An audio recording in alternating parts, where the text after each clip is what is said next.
Podcast Literasi Digital.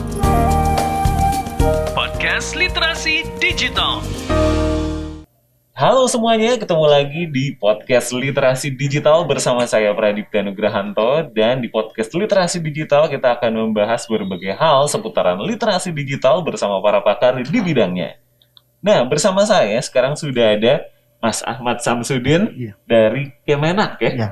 Oke. Selain itu juga ada Mbak Muna dari KPU ya? Kota Palembang. Kota Palembang. Nah, last but not least, ada Mbak Sherin Pakpahan sebagai konsultan ya. Oke. Nah, di kesempatan kali ini kita akan membahas tentang modernisasi dan digital budaya yang menjadi bagian dari salah satu pilar literasi digital, yaitu digital culture. Nah, pengen tahu kan apa-apa yang bakal disampaikan oleh para expert di sekiri dan kanan saya? Nah, tapi sebelum itu, mari kita berkenalan lebih lanjut dengan para narasumber yang sudah hadir di Podcast Literasi Digital. Langsung aja dari Mbak Muna dulu kali. Sehari-harinya atau aktivitasnya belakangan ini tuh lebih banyak berkutat di mana, Mbak? Ya, saya itu karena Maaf nih, karena ini berarti agak ada audio. Oh, ya. Mbak lebih Ya, dekat jadi- sama mic-nya ya. Oke. Iya, siap. Jadi karena saya di divisi informasi dan data dan perencanaan di KPU Kota Palembang, sehingga saya bertanggung jawab atas 1,2 juta data pemilih di Kota Palembang. Mm-mm. Sehingga setiap bulan kami punya kewajiban untuk memutakhirkan data. Jadi misalnya nih, masnya dari Jogja pindah ke Jakarta. Nah, jadi data misalnya pindah ke Palembang. Nah, itu data masuk, data keluar, itu harus kita update terus setiap bulannya. Sehingga kami tahu nih ada pengurangan, apakah masyarakat atau warga Palembang berkurang atau dia bertambah. Dimutakhirkan setiap bulan. Sehingga ketika tahapan pemilu nanti dan pada 2024 ada pileg, pilpres, dan pilkada, data kita sudah valid. Oke, 1,7 juta data. 1,2 juta. Oh iya, sekitar. 1,2 juta data itu pasti sekarang udah digitalkan dong? Iya, Atau masih ada beberapa yang manual? sebenarnya secara digital kita selalu koneksinya dengan Dinas Dukcapil Kota Palembang, sehingga apa yang kita lakukan itu adalah memverifikasi data dari Dukcapil yang tentunya terkoneksi dengan Kementerian Dalam Negeri di pusat di Jakarta. Jadi kami sebagai lembaga yang bertanggung jawab untuk apa istilahnya itu, bahwa data ini sudah kami verified dari Dukcapil. Oh, Tuh, oke. satu Verifikasi data dari Dukcapil. Iya. Wah, luar biasa sekali. Nah, kita geser dulu ke Mas Ahmad nih. Iya, Dari Kemenak ya. betul. Kalau saya kebayangnya Kementerian Agama gitu kan, Iya. selalu mengurusi ya hal-hal yang mungkin sifatnya lebih ini ya, korelasi vertikal lah ya. Iya, Tapi betul. ini urusannya dengan digital seperti apa, Mas Ahmad? Kalau saya kebetulan saat ini sebagai pimpinan redaksi jurnal Bimas Islam. Oke. Itu diakses online juga. Oh, sorry Mas, kayaknya mic-nya bisa lebih Oke. dekat lagi. Oh iya, sorry. Eh, Jadi sehari-hari saya sebagai pimpinan redaksi jurnal Bimas Islam. Jurnal Jurnal Bimas Islam. Bimas Islam. Iya, jadi Oke. itu jurnal itu menyediakan konten-konten yang sifatnya ilmiah ya. Oke. Jadi hasil riset dan kita sedang mengembangkan semangat moderasi beragama. Jadi kita menyebarkan juga konten-konten pembelajaran bagaimana menggunakan digital yang baik. Oke. Ya. Dalam koridor seperti apa, Mas Ahmad? Jadi gini, saat ini kita memiliki penyuluh agama Islam itu ada 45.000 di Oke. setiap kecamatan. Juga ada 5.000 itu adanya di KUA ya. Oke. Dan belum penyuluh-penyuluh agama lain. Dan konsen kami adalah mengedukasi mereka bagaimana di era digital teknologi ini kita mampu mengisi ruang dengan baik gitu Oke. untuk memberikan pemahaman yang baik terhadap masyarakat tentang agama tentunya ya, biar tidak ekstrim. Oke. Itu aja. Jadi menjaga supaya ya hubungan vertikal jelas tetap sebuah kewajiban ya, Iya. tapi betul. tidak luput dari sentuhan digital sebagai bagian dari perubahan zaman. Betul sekali Mas. Oke. Nah, terakhir ke Mbak Sherin Pakpahan nih. Sebagai konsultan mungkin bisa dijelaskan nih sama teman-teman literasi digital seperti apa kegiatan yang banyak dilakukan di beberapa waktu belakangan. Jadi saya sebagai konsultan di perusahaan yang namanya Indo Vibrant Strategic Advisory. Oke. Nah, tempat saya bekerja ini sebenarnya fokus ke memberikan strategic advisory, terutama salah satunya komunikasi high level yang memahami dan yang memahami konteks Indonesia, gitu sih. Jadi sehari-harinya ada membantu membuatkan framework dan lain-lain untuk komunikasi atau akselerasi program, tapi dengan memahami budaya Indonesia itu seperti apa. Karena kan sebenarnya nggak bisa apply kalau menggunakan ilmu-ilmu yang diterapkan di negara lain tanpa memahami Indonesia itu seperti apa sebenarnya, gitu sih. Wah, jadi kalau begitu ternyata konsultan bidangnya ada sangat beragam ya, termasuk sampai bidang yang ditekuni sama Mbak Sherin gitu. Betul, pasti Oke. beragam. Mungkin sekarang ada campaign yang sedang dijalankan apa gitu? Salah satu yang udah pernah dijalankan aja kali ya, Boleh. itu sebagai konsultan di toleransi pendidikan. Toleransi pendidikan. Toleransi dalam pendidikan. Wah, itu menarik sebenarnya. Tapi boleh diceritain dong seperti apa nih toleransi dalam pendidikan? Kalau toleransi dalam pendidikan, salah satu kerjaannya adalah sebenarnya gimana caranya mengajak daerah-daerah gitu. Oke.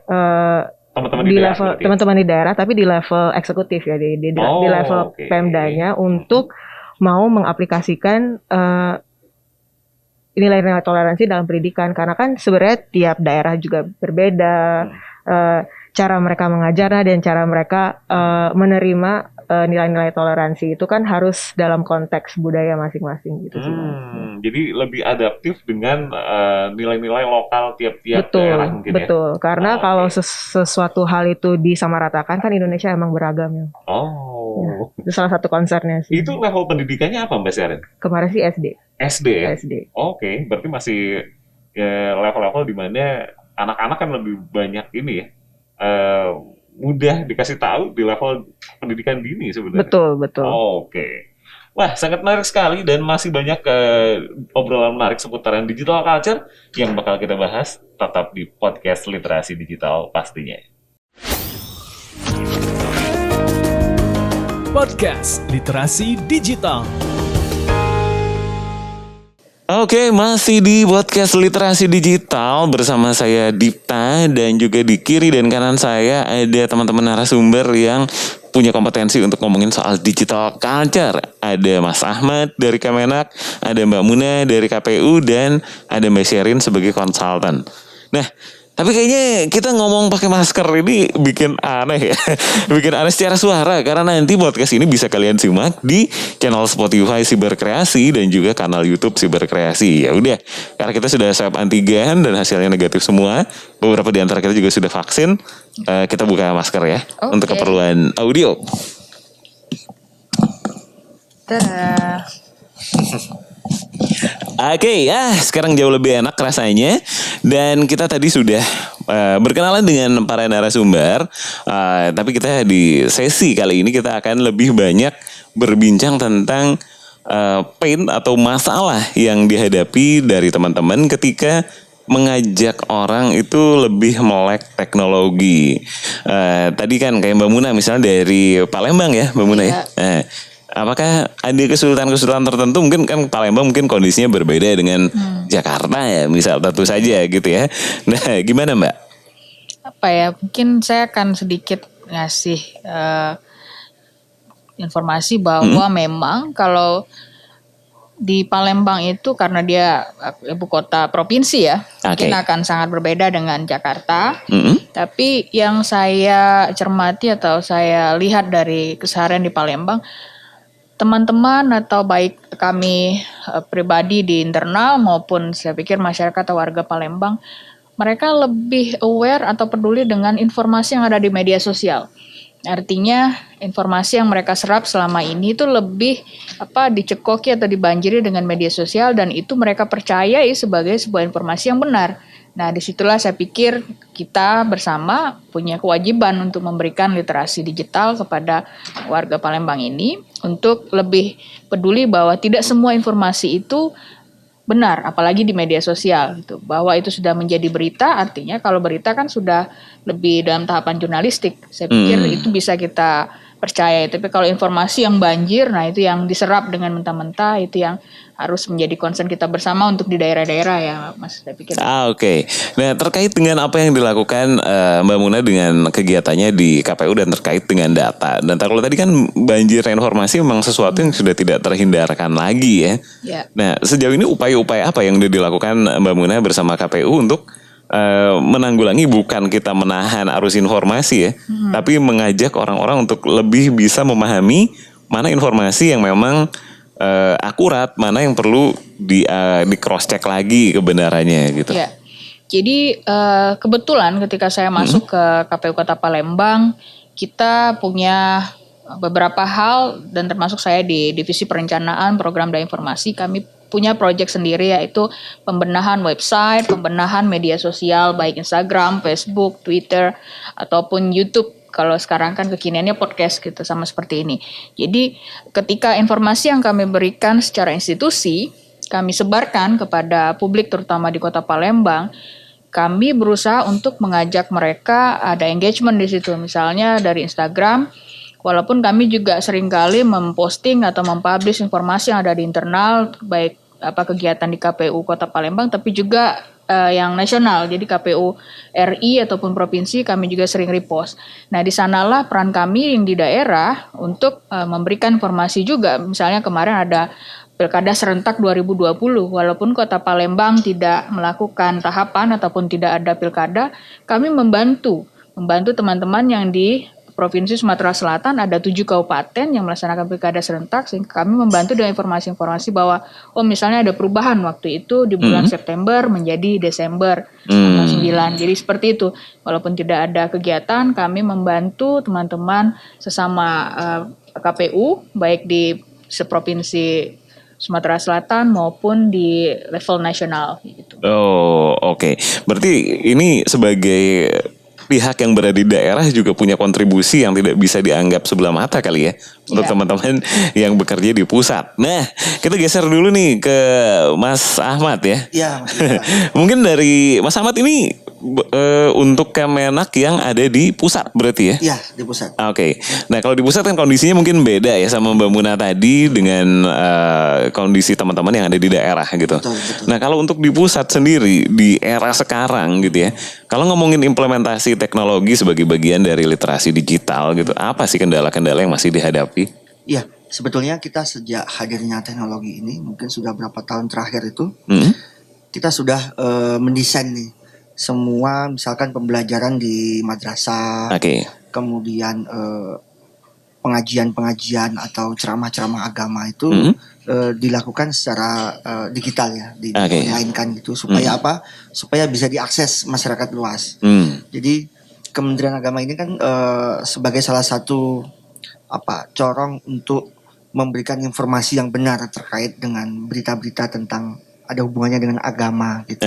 Agama apapun ya sebenarnya. Agama apapun. Jadi non Islam ya. Jadi semua agama itu ada di Kementerian Agama. Betul. Jadi kita memiliki tanggung jawab untuk menyiarkan program-program terkait dengan Kementerian Agama. Itu. Nah, kendalanya apa? Kendalanya sebetulnya tidak banyak sih kendalanya. Cuma memang kalau di daerah ini kendalanya menggunakan teknologi itu ya. Kalau di daerah yang di wilayah 3T gitu, misalkan ada sinyal, ada infrastruktur yang kurang gitu, Mas. Kemudian kalau kemampuan menggunakan teknologi ini secara umum kendalanya tidak begitu berarti sebetulnya. Berarti lebih ke infrastruktur ya? Iya, infrastruktur. Nah, kalau itu kan masalah yang sebenarnya sudah berlarut-larut atau mungkin kita ngomongin infrastruktur 5 tahun lalu kan infrastruktur gitu ya. Cuman kalau menurut Mas Ahmad sendiri apa nih yang menjadi pembeda antara dulu ketika mungkin ya sekarang kamu akses informasi jauh lebih mudah gitu ya. Betul. Infrastruktur pasti ada perubahan meskipun belum maksimal. Nah, apa nih kalau menurut Mas Ahmad solusi dari infrastruktur berarti kita harus nunggu banyak pihak lain gitu ya? Iya. Sebetulnya jawabannya ada di inovasi sih. Bagaimana kita memperbanyak inovasi-inovasi supaya kita tidak terganjal dengan alasan infrastruktur itu tadi. Oke. Karena buktinya informasi yang kita berikan dari pusat misalkan itu kadang bisa sampai ke daerah lebih cepat daripada di kota. Oh. Berarti kan ini kendalanya bukan di infrastruktur sebetulnya. Oke. Tapi bagaimana penyebaran kita, sosialisasi misalkan, ajakan kita tentang satu program terhadap stakeholder yang kita tuju. Oke. Nah, oke, Mas Ahmad menarik banget, tapi kayaknya kita harus geser dulu ke Mbak Sherin nih. Sebagai konsultan gitu ya, dan tadi punya campaign yang menarik banget, bagaimana mengimplementasikan pendekatan di dunia edukasi gitu ya. Kalau dari Mbak Sherin sendiri, aktivitasnya lebih banyak di kota besar atau kota kecil, Mbak? Biasanya di kota besar sih, Mas. Base-nya Jakarta berarti? Base-nya Jakarta. Oke. Nah, sama berarti sama Mas Ahmad tadi. Sama, betul. Melihatnya gimana sih? Untuk kota-kota besar, banyak orang bilang implementasi teknologi sih, kalau kota besar udah bukan masalah banget ya. Tapi Mbak Sherin sendiri ngelihatnya gimana sih? Apakah kota besar juga masih perlu treatment tertentu gitu? Sepertinya menurut aku ya, Mas ya, dengan terjadinya pandemi ini, melek teknologi itu udah bukan pilihan tapi ya terpaksa dan semua orang harus aja. Kalau nggak akan ada yang bisa kelas, nggak ada yang bisa sekolah kan. Betul. Semuanya kan on Zoom. Everybody has to have a gadget. Ya tapi masalahnya adalah kesiapan orang-orang dan literasi orang-orang untuk menggunakan teknologi ini sendiri. Oke. Karena kan mungkin kalau pas aku kecil nggak akan dikasih handphone gitu. Pas kelas 1 SD, tapi kan sekarang 1 SD aja belajar melalui Zoom, melalui Google Classroom. Dan apakah mereka hanya menggunakan device itu untuk belajar doang?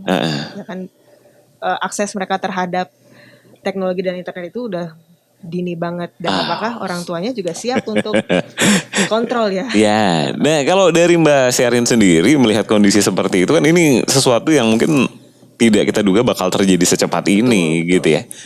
Solusi-solusi seperti apa yang kira-kira cocok untuk tadi yang seperti kasus-kasus Mbak Sherin bilang gitu. Apakah orang tuanya siap? Apakah anaknya siap untuk mendapatkan teknologi di usia sedini itu? Nah, pendekatan seperti apa yang Mbak Sherin pakai nih? Sebenarnya karena yang terjadi tiba-tiba ini di pandemi, nggak ada jawaban lain selain literasi sih, Mas. Oke. Ya, jadi mau nggak mau memang harus ada ini ya, pendekatan yang berbasis ya mau nggak mau literasi lah ya. Mau nggak mau literasi. Oke. Jadi literasi instan tapi tetap harus ada literasinya. Oke. Nah, kalau begitu nanti kembali sedikit ke Mbak Muna nih. Kalau tadi Mbak Muna juga setuju lah pastinya dengan pendekatan yang cocok di momen pandemi seperti sekarang adalah literasi. Nah, langkah seperti apa yang baiknya diambil di awal gitu kan? Ini mungkin pandeminya udah berjalan setahun. Apakah teman-teman yang ada di daerah seperti Palembang sudah cukup ada kenaikan level secara literasi dibandingkan sebelum pandemi misalnya, ketika penggunaan teknologi juga belum semasif sekarang? Oke, saya pikir literasi itu tentu dalam setahun kita menghadapi pandemi sudah mengalami peningkatan, tapi apakah literasi ini dicermati atau disadari oleh teman-teman secara bertanggung jawab? Itu yang paling penting, karena ya banjir informasi tadi bagaimana kita mengontrolnya jika kita tidak diberikan misalnya dari secara etik kah, secara budaya kah, atau secara safety tadi juga yang sudah disebutkan beberapa teman-teman. Saya pikir itu yang harus kita berikan terus, literasi ini kepada pengguna gawai maupun kepada baik dari sejak dini. Itu tadi ketika anak-anak kecil seperti Sherin bilang sejak SD sudah memegang HP, tentu tidak hanya setelah kelas mereka selesai pegang itu. Nah, bagaimana kontrol kita mungkin sebagai orang yang lebih tua kepada anak-anak itu untuk jangan membuka yang lain setelah kelas tadi kan. Sedangkan kita sudah, karena itu adalah reward mereka untuk belajar secara daring gitu. Oke. Jadi mungkin bisa pakai sistem reward kali ya. Sudah menyelesaikan satu tugas atau satu pembelajaran daring gitu ya, kalian boleh mengakses dengan pengawasan tentunya. Tentu. Layanan-layanan yang sifatnya hiburan atau ya semacam itu kali ya. Ya. Oke, wah menarik banget obrolan seputar literasi digital khususnya digital culture bersama para expert dari berbagai institusi ini. Tapi jangan kemana-mana, kita akan lebih lanjut membahas tetap di podcast Literasi Digital. Podcast Literasi Digital. Oke, masih di podcast Literasi Digital bersama saya Dipta dan tentunya bersama teman-teman dari berbagai institusi yang sedang kita bahas soal digital culture. Ada Mas Ahmad, ada Mbak Sherin, dan Mbak Muna. Nah, di segmen ketiga ini kita akan membahas tentang masalah-masalah budaya, toleransi, dan nasionalisme di era digital. Sesuatu yang sangat klasik terdengarnya tapi masih terjadi isu-isunya sampai sekarang. Nah, saya memulai dari Mas Ahmad dulu deh ya. Kalau ngomongin soal toleransi ya, ini entah kenapa gitu, pasti pikiran kita melayang ke isu-isu seputaran agama gitu. Betul. Gimana nih Mas Ahmad? Kondisinya kok seolah-olah tidak terulang lagi nih masalah yang sama terjadi di beberapa waktu lalu gitu ya. Dan kayaknya kok nggak ada ujungnya nih Mas. Gimana nih Mas? Iya, Mas Dipta. Ini bener banget nih Mas Dipta. Ini PR kita bersama. Sampai detik ini masih kita terus berjuang ya untuk meminimalisir kekhawatiran kita. Oke. Jadi memang ke depan kita harus memperkuat literasi kita di digital ini. Bagaimana kita membangun ruang digital ini sesehat mungkin, sebaik mungkin. Tadi betul disebut ada aja kaitannya dengan agama gitu. Iya kan? Karena masyarakat kita sekali ada irisan agama gitu ya, langsung viral gitu ya. Nah, ini PR kita. Bagaimana mendidik masyarakat kita segala apapun informasi yang ada kaitannya dengan agama itu yang pertama jangan langsung dipercaya. Oke. Harus dicek dulu, cross check dulu. Sumbernya jangan satu, gitu ya. Kalau bisa sumber yang otoritatif, gitu ya. Kita harus cek rekam jejak pembawa risalah agama atau yang misalkan ada tokoh agama menyuarakan sesuatu gitu tentang tentang nilai-nilai kebangsaan misalkan. Kita cek tuh rekam jejaknya bagus nggak? Kalau bagus ya, berarti kita ambil nih sumbernya. Gitu, Mas Dipta. Nah, kita kan memiliki tanggung jawab nih untuk membangun memperkuat nilai-nilai kebangsaan di ruang publik. Jangan sebaliknya gitu. Nah, akhir-akhir ini banyak sekali ujaran kebencian, hate speech. Ini kan PR kita juga. Nah, Kementerian Agama memiliki program yang namanya moderasi beragama. Bukan moderasi agama ya. Moderasi beragama moderasi itu dua hal yang beda berarti ya? Dua hal yang berbeda. Agama sebelumnya sudah moderat banget. Semua agama sudah moderat. Cara pandang kita yang ini. Gitu, Mas. Berarti itu PR besarnya kali ya? PR besarnya. Kan kita sering lihat orang berantem di media sosial. Padahal di dunia nyata misalkan teman gitu ya. Tapi begitu di grup BA atau di Facebook gitu ngomongnya udah tidak terkontrol. Ya malah jadi membuat kolam keruh sendiri padahal di dunia yang mungkin ini irisannya juga sama kehidupan mereka yang sebenarnya gitu kan. Itu kenapa bisa begitu? Tahu nggak Mas Dipta? Itu gara-gara sumber bacaan digital kita beda. Gitu. Yang satu referensinya dari mana, yang satu dari mana. Nah, Kementerian Agama mencoba memberikan sumber yang otoritatif. Gitu. Nah, PR kita, teman-teman semua, adalah terbiasa menggunakan sumber yang otoritatif. Bukan yang ada flyer, ada kata-katanya, dipercaya gitu ya. Kemudian ada biasanya ada narasi gitu, di bawahnya ada www, ada HTTP gitu. Dikira sudah valid. Nah, maaf, ini teman-teman yang di perkampungan gitu ya. Ini kan kadang tidak memahami berita mainstream apa tidak. Narasi ini ada yang nulis nih redaksional atau pribadi gitu ya. opini gitu. Nah, ini PR kita Mas Dipta. Tapi menarik banget tadi soal toleransi. Mas. Pendekatan apa tadi Mas? Moderasi beragama. Moderasi beragama, bukan moderasi agama. Itu benar-benar satu, ya mudah-mudahan pendekatan itu bisa ini ya, setidaknya mengurangi tendensi apa-apa dikaitkan sama agama gitu. Jadi cara pandangnya Mas, Ah. tidak ekstrim. Jadi beragama yang tidak berlebih-lebihan. Oke. Kuncinya. Menarik banget Mas Ahmad. Nah, tapi kalau ngomongin soal toleransi, selain agama yang sering jadi batu lemparan gitu ya, tentu saja pasti urusan sama ketika udah momen-momen menjelang pemilihan umum gitu kan. Nah, dari Mbak Muna sendiri gimana melihatnya? Ini kok seolah-olah ya kita banyak melakukan pendekatan-pendekatan tapi kok ujungnya terulang lagi nanti menjelang sekarang mungkin masih jauh ya dari pemilihan umum gitu, begitu nanti masuk tahunnya bahkan kadang-kadang masih jauh pun ada yang sengaja aja melempar percikan-percikan gitu. Ya. Jadi sekali lagi memang kalau kita melihat banjir informasi yang tanda kutip viral dan istilahnya itu membuat kita menjadi terkotak-kotak, saya pikir kita sama-sama tahu nomor pertama itu adalah konteks politik, baru kedua dan ketiga itu agama saya gitu. Jadi kalau saya lihat dari literasi 2020 yang dilakukan oleh Kemkoninfo dan data itu, politik itu menjadi bahasan yang paling utama untuk konteks-konteks informasi hoax, hoax dan sebagainya.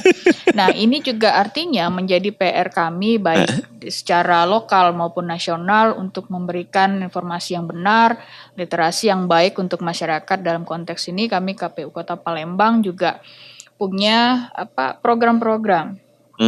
Kaderisasi, kader demokrasi, sosialisasi terhadap data-data yang kami mutakhirkan setiap bulan sehingga masyarakat ini tidak simpang siur datanya Mas Dipta, karena mereka tahu adalah data itu keluar dari KPU.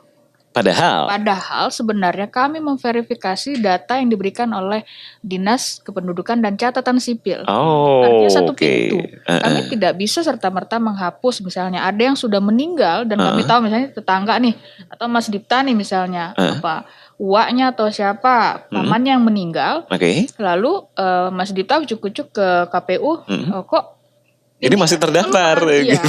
Nah, hal-hal seperti ini yang tidak dipahami masyarakat luas, maka kami juga akan melakukan sosialisasi baik kepada masyarakat maupun stakeholder. Karena gini, untuk menghapus data orang yang meninggal itu harus butuh 2 surat sakti, kan gitu.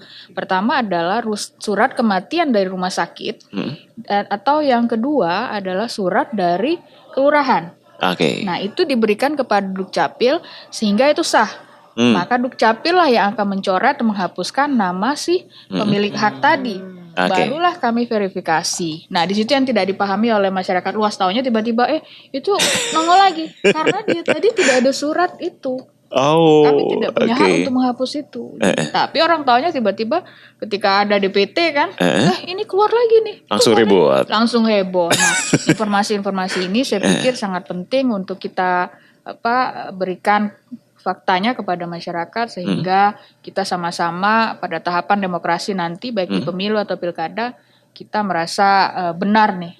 Gitu. Nah, terakhir nih sebelum nanti ke Mbak Sherin, pengen nanya juga soal nasionalisme di sini kan banyak juga mungkin mereka yang akhirnya karena kasus yang berulang memutuskan untuk tidak, udah deh tutup mata aja deh sama ini, atau memutuskan untuk akhirnya tidak menggunakan hak pilih. Itu gimana Mbak?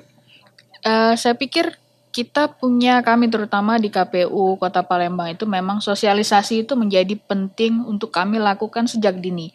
Maka ketika sebuah demokrasi baik secara nasional maupun lokal, tolak ukur kita adalah siapa? Partisipasi publik. Jadi partisipasi pemilih. Nah, itulah yang kami dorong terus, kami dongkrak sehingga teman-teman atau siapapun yang punya hak pilih itu memberikan hak pilihnya. Karena siapapun yang jadi pemimpinnya nanti, kalian akan harus menerima itu gitu konsekuensinya kan. Jadi lebih baik gunakan hak kalian gitu, daripada kalian tutup mata tadi. Saya pikir itu yang karena dalam undang-undang pun kami tidak bisa sering terjadi misalnya tidak bisa istilahnya itu seseorang memaksa untuk tidak boleh memilih misalnya. Oke. Karena itu sudah diatur. Ya, undang-undang. betul.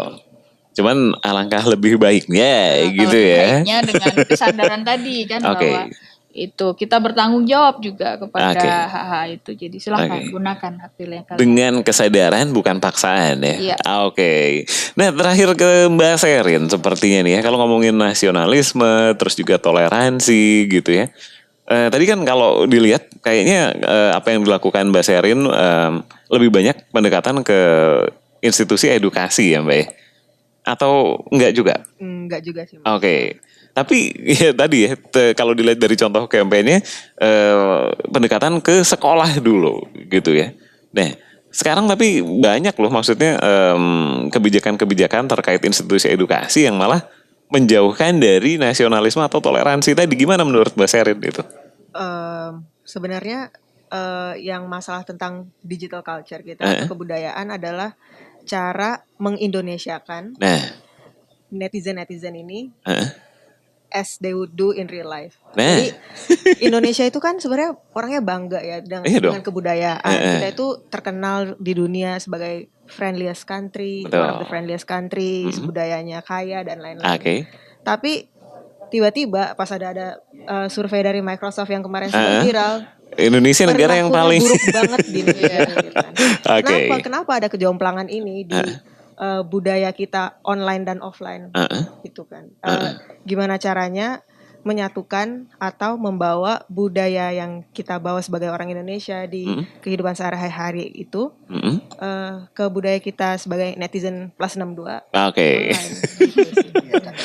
Iya. Nah tapi terus kalau gitu kan berarti ini ya jadinya loh kok bertolak belakang antara apa yang dikenal orang secara ketika bertemu langsung dan apa yang disuarakan lewat dunia maya gitu. Betul. Apa yang baiknya atau dimulai dari mana kalau gitu? Menurut kalian soalnya tiap ada masalah misalnya gitu ya, selalu munculnya adalah ini kayak bukan Indonesia deh gitu jadinya. Sebenarnya kan budaya itu bukan sesuatu yang bisa diajarin, sesuatu yang formal yang bisa diajarin ya. Tapi gimana literasi yang diberikan itu mengajak orang-orang tuh berempati. Oh. Ingat bahwa di belakang layar itu juga manusia juga. Oke. Siapa tahu karena second-account atau apa ternyata teman kita sendiri dan lain-lain sih. Oke. Gimana caranya membangun ruang publik yang sehat. Seperti kalau kita nongkrong di kafe kan nggak mungkin berantem di kafe kan. Ya, terus kenapa kalau nongkrong di dunia maya di komen Instagram harus berantem gitu sih. Dibalikin lagi ke esensi dasarnya itu empati ya. Empati. Oke, wah menarik banget insight-insight yang diberikan Mbak Sherin, Mbak Muna, dan Mas Ahmad. Mudah-mudahan cukup membuka mata kalian soal literasi digital, khususnya digital culture. Oke, sekian saja untuk podcast literasi digital kali ini. Jangan lupa untuk cek kanal YouTube Siberkreasi dan juga Spotify Siberkreasi, di mana kalian bisa menyimak berbagai hal seputaran literasi digital yang disampaikan langsung oleh para expert di bidangnya. Saya Dipta dan juga Muna. serta ada Ahmad Samsudin. Sherin Pakpahan. Oke, kita bertemu lagi di diskusi-diskusi menarik selanjutnya. Dan bye-bye guys. Podcast Literasi Digital. Podcast Literasi Digital.